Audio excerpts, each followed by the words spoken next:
hanamizuponko. I'm gonna teach you katakana by using everyday words. Japanese has 3 alphabets and katakana is one of them. Katakana is a syllable that is often used for transcriptions of foreign languages, expressing your feelings, or onomatopoeias.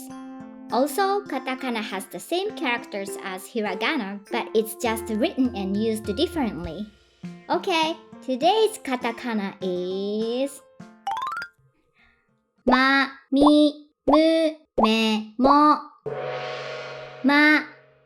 Money, money. Machine, sewing machine.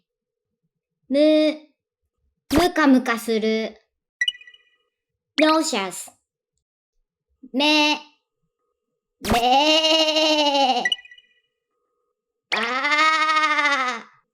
も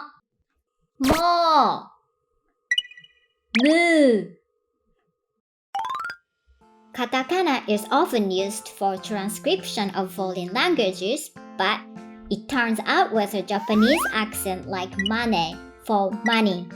When it comes to mission, someone misheard machine and it became the word mission. So, katakana can be more confusing than original Japanese itself for foreigners. You just need to keep using them until you get used to it. Okay, see you next time!